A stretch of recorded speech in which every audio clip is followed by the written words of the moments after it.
Hello guys, welcome to Redditor's Revenge. Here we post amazing revenge stories daily, and if you want more content like this, please subscribe to the channel and stay tuned with us. Moving on to today's first story.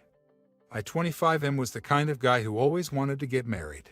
My friends used to make fun of me for being a hopeless romantic in high school, and I got exactly what I wanted when I was in my senior year. The thing is, I come from a pretty small town where everyone knows each other and we have some pretty common traditions. You can say that our town is ripped out of time and closer to the times of the 1900 with its people and ideology. So, marriage at a young age was quite common.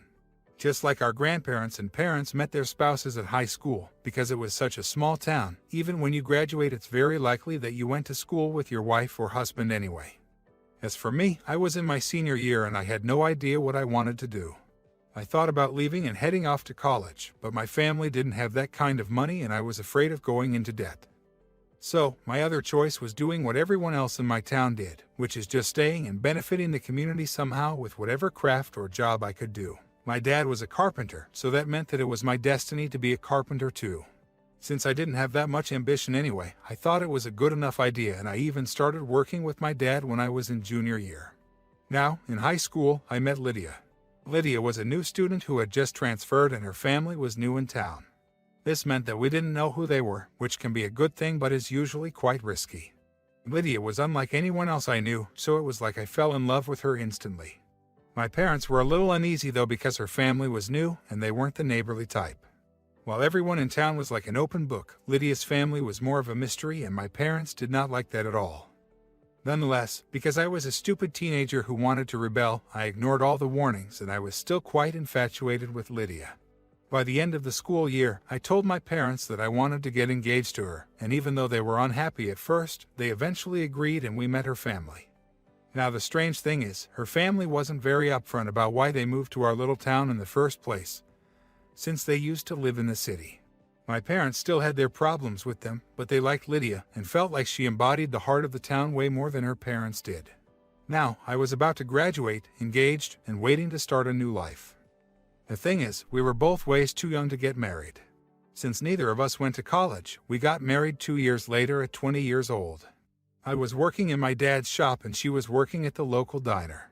We decided not to have kids for a long time since we were already married way too young. My dad passed away a year later and I took over the entire shop. We weren't doing bad financially, but I soon realized the whole problem with marrying young.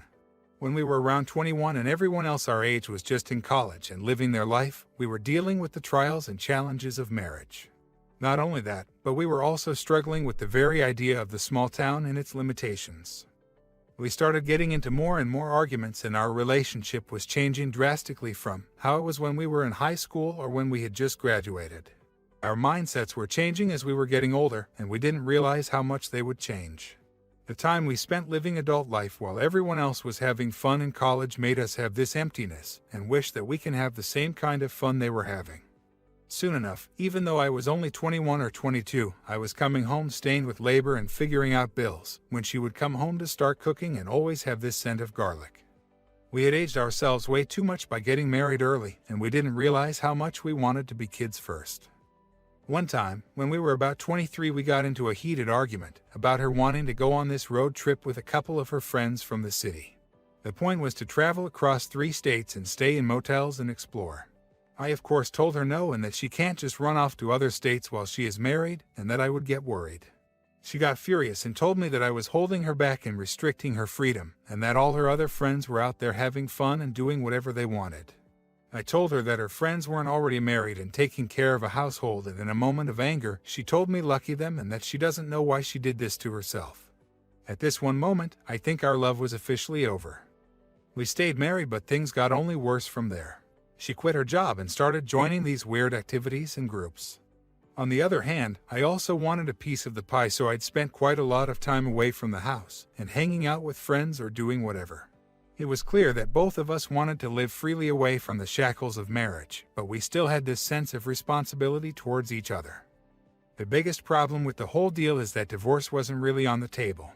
Divorce was looked down upon in our town and a lot of married couples stayed together in miserable marriages because of it. But those who wanted a divorce usually agreed on some form of cash agreement so that the one who doesn't want the divorce gets something. Of course, because of this, everyone will say that they don't want the divorce so they can get the cash when cutting things loose. My wife and I didn't discuss the idea of divorce and we didn't want to do it. Even though we were in an unhappy marriage, we still wanted to uphold tradition. It was getting harder and harder, though. Not only was she getting more and more interested in leaving the town altogether, but she was also noticeably getting interested in other men.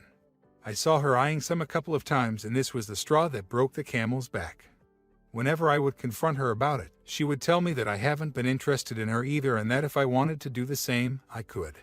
This was the sign that our marriage was only hanging by that unwillingness to get a divorce, but we knew we both had to do it. I sat her down and told her that I had had enough and that I wanted a divorce. She kept refusing, but I knew why, so we sat down with one of the big folk in the town to try to come to an agreement. We both laid all our cards on the table and said all our grievances, and I kept suggesting that we get a peaceful divorce, but of course, money had to be involved no matter what.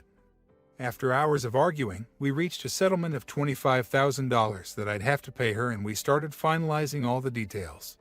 We were not divorced yet, but the settlement was there as a precursor, and we were going to finish all of the divorce details later. I couldn't believe the freedom I felt. She had left the house to go stay at her older brother's, who was living alone in her parents' house. I stayed at our place, which was my parents' house that I got after they passed away. For the first time in so long, I felt like I had nothing to do, and it was exhilarating. I didn't have to worry about what she liked or what she thought, and outside my own personal finances, I didn't have any responsibility. I truly felt like a teenager again, without any burden or stress, and I loved that feeling so much.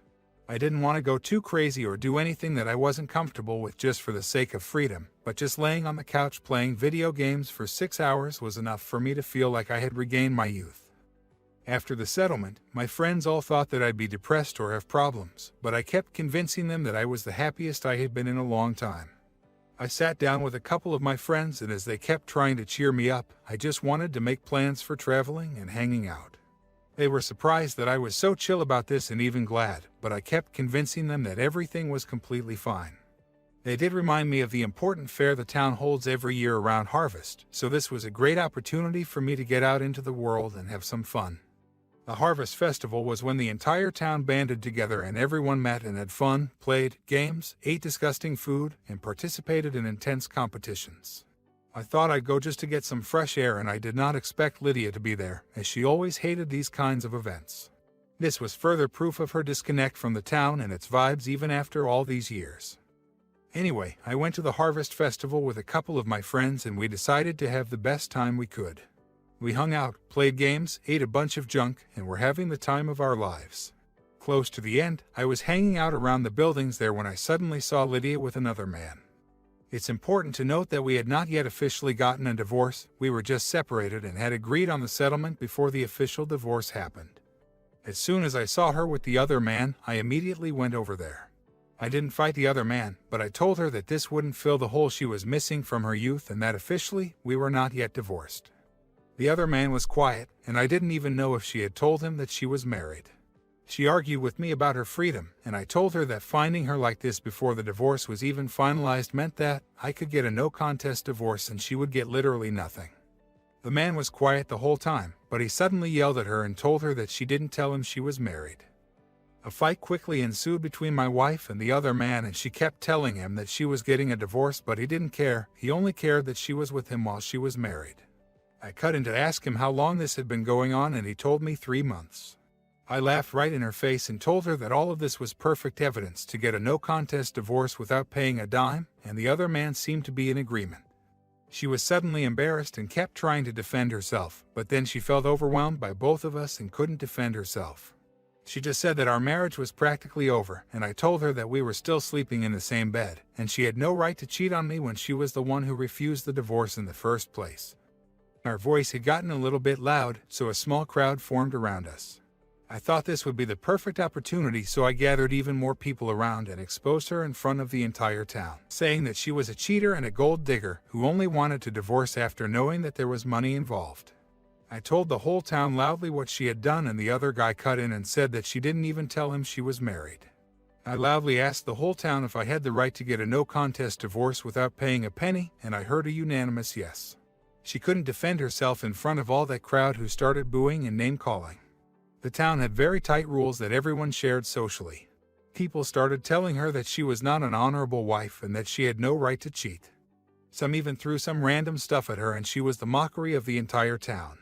One of the town's elders came out of the crowd and told her that she embodies nothing that the town stands for and that she was too much of an outsider.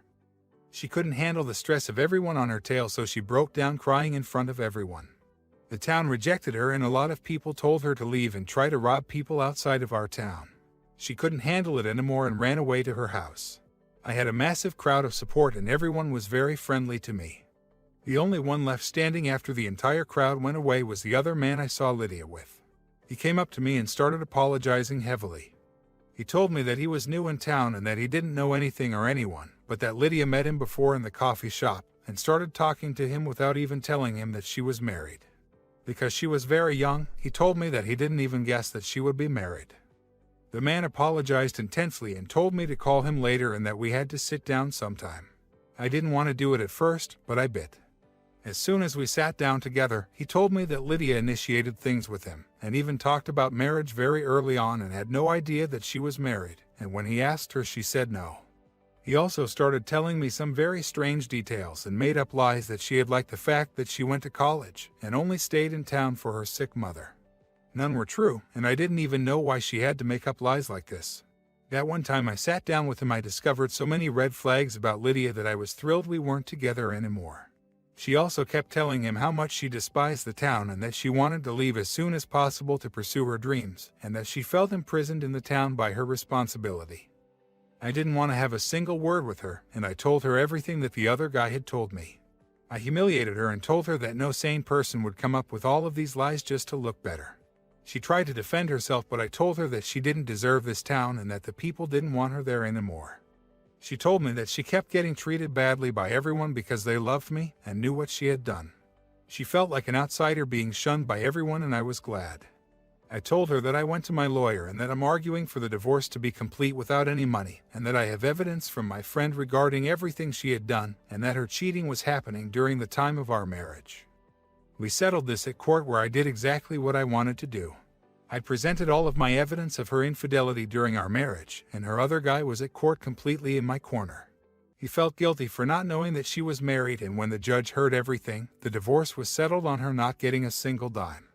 By the end, I was good friends with the man she cheated on me with, and I took him into the town and introduced him to everyone, while she kept being shunned by the townspeople until she was forced to leave alone without any divorce money to find herself elsewhere.